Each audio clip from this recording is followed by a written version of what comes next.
All right, Falcons fans, listen up.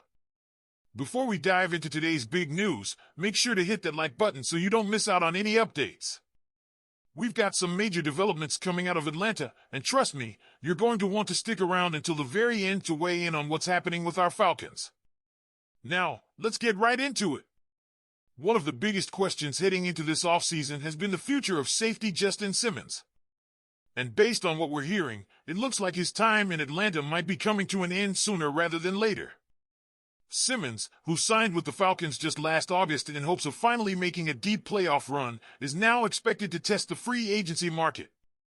That's right, his agent, Todd France, has made it clear that there are no current plans for Atlanta to extend him before free agency kicks off on March 10th.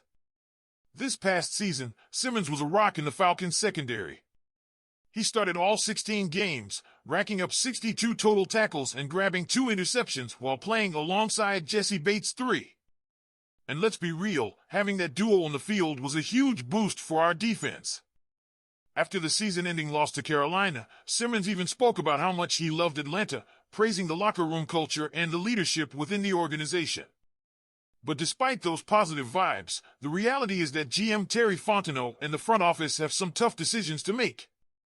And from the way things are shaping up, Simmons might not be part of their long-term vision. Fontenot acknowledged that while signing Simmons and outside linebacker Matthew Judon late in the offseason was meant to give the team a competitive edge, the results just weren't there. Another 8-9 season. Another year without a playoff appearance. That's 7 straight seasons now, and the front office knows that something's got to change. So what's next for the Falcons? Well, if there was any doubt about their priorities heading into the draft, it looks like we now have some clarity. According to reports from the Atlanta Journal-Constitution's Orlando Ledbetter, the Falcons have made a bold decision. They're only using their formal draft interviews on defensive players. Let that sink in. Not a single offensive prospect is getting a meeting from the Falcons at the NFL Combine this week. In fact, the team didn't even bother bringing their offensive coaching staff to Indianapolis. That tells us everything we need to know. Now, it's not every day that a team commits this hard to one side of the ball, but in this case, it makes perfect sense. The Falcons' defense has been a weak link for years. We're talking about a unit that finished 31st in sacks last season and hasn't cracked the top half of the league in that category since 2017. That's unacceptable. And let's not forget, Raheem Morris is coming in as the new head coach. He's a defensive-minded guy, and he's wasting no time in making defense the top priority. So what does this mean for the draft? The Falcons hold the number 15 overall pick, and if we're reading between the lines, it's all but guaranteed that they'll be taking a defensive player in the first round for the first time since 2020. That year, they grabbed cornerback A.J. Terrell, and we all know how that's worked out. But outside of Terrell, the Falcons have been stacking their early-round picks with offensive talent for years, whether it was Kyle Pitts, Drake London, or Bijan Robinson. This year, though, it's all about defense. The big question is, do they go after a pass rusher or a defensive back?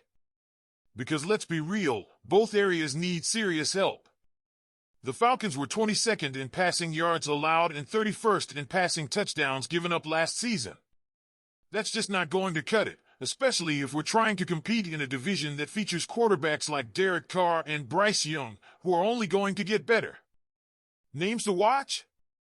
If the Falcons are looking to fix their pass rush, someone like Alabama's Dallas Turner or Florida State's Jared Verse could be in play at number 15.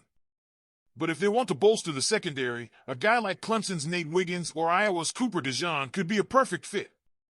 Either way, one thing is clear, the Falcons are all in on defense in this draft.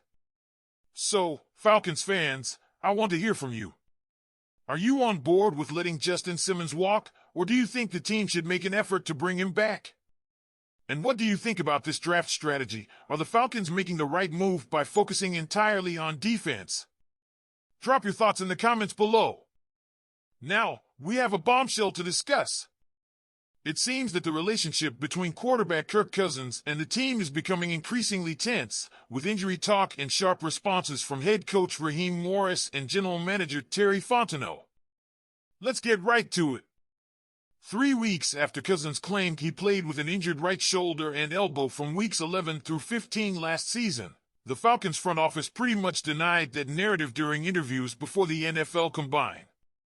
Fontenot was quite blunt in saying that Cousins only appeared on the injury report in Week 11 before the game against the Denver Broncos, but then participated normally in practice and was removed from the final availability report, meaning he was cleared to play. In other words, in the team's view, there was no injury concern beyond that week. The interesting detail is that Cousins was removed from the starting lineup before Week 16, when Michael Penix Jr. took over as quarterback. Raheem Morris also left no doubt about the reason for the change. It was due to performance, not injury. According to the coach, the decision was made because Cousins wasn't playing well enough. And the numbers don't lie. During that 5-game stretch, Cousins threw just 1 touchdown and threw 9 interceptions, a performance far below what is expected for a veteran quarterback. Morris stressed that the decision was based on what they saw in practice and games, and that, to him, there were no signs that Cousins was physically limited. If he was practicing and playing normally, then the decision was purely based on performance, the coach said. This statement basically suggests that, if Cousins was indeed injured, he never communicated it in a way that would impact his chances of playing. Now, what makes the situation even more complicated is Cousins' contract.